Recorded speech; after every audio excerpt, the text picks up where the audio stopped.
How should you react when someone disrespects you in public? How should you respond when someone makes an unpleasant joke that makes you feel inferior to others? What is the correct way to gain respect, even if the person who disrespects you is someone who habitually devalues others? In this video, you will discover psychological and behavioral tips and tricks that, from the moment you start using them, will allow you to handle the situation and immediately earn the respect of people. So, watch this video until the end, when we'll tell you exactly what to do when someone tries to humiliate you in public. Let's start by explaining why this type of situation happens to you and why people don't respect your presence.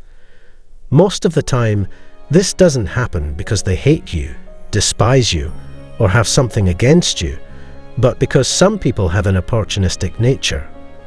These kinds of people will always try to grow at your expense. They are commonly found in friend groups and workplaces, trying to use others as stepping stones to climb the hierarchy. They will always try to stand out above you.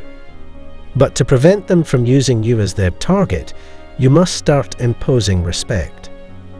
What does it exactly mean to impose respect? It's not about forcing people to respect you, but not tolerating them taking advantage of you to put themselves on display.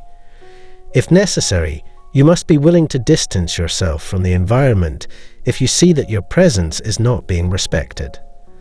Avoiding reaching that point is ideal, and for this purpose, we will provide you with some advice to handle situations where someone tries to denigrate you in front of colleagues, friends, or family. Before continuing, we invite you to like this video and subscribe to the Consistent 24 channel if you haven't already. Without further delay, let's move on to the first piece of advice. Make a good first impression. When you meet someone, never shake hands while sitting and without making eye contact. If someone comes to greet you and you remain seated, the person shaking your hand will look down on you and you'll give an impression of submission. Also, instead of establishing eye contact, some people have the habit of looking at the hand of the person they are greeting. If you greet someone and look at their hands instead of their eyes, your head will slightly tilt downwards, giving an additional impression of submission. Therefore, when someone comes to greet you, stand up and look them in the eyes while greeting them. The second piece of advice: when you are conversing in public and someone interrupts you, you must fix that person with a serious look. When they realize that you're looking at them this way, they will stop talking.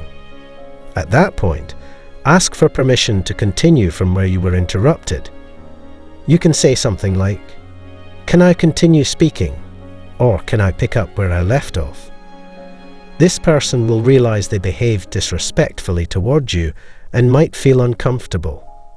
They'll give you permission to speak and understand they shouldn't interrupt you again while you're talking.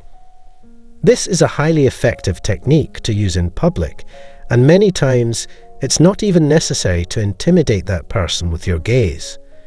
Just maintain your gaze naturally, and they'll understand they should stop talking when the attention focuses on them.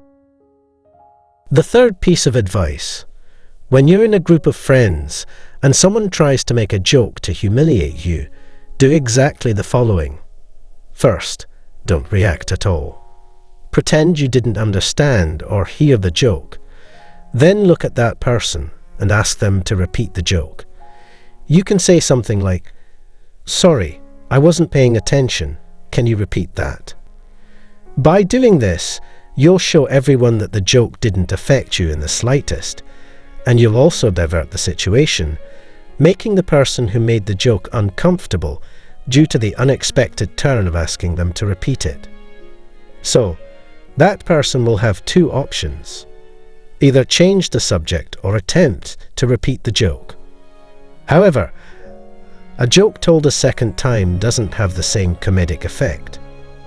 By doing this, not only will you escape an embarrassing situation, but you will also turn the situation against the person who tried to denigrate you.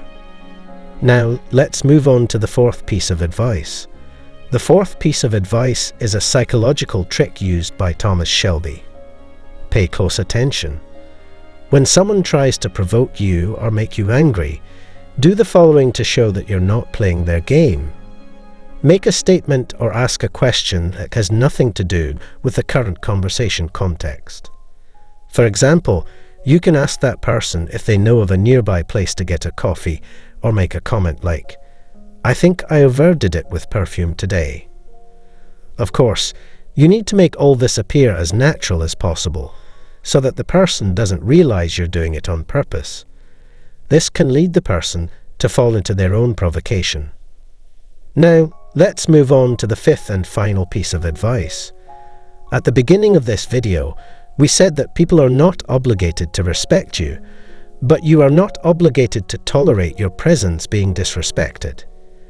If you start to see that people are unwilling to respect your presence, you should use the fifth piece of advice: withdraw and leave. If you see that people are unwilling to respect your presence, then withdraw. Give your absence to who does not value your presence, as Oscar Wilde said.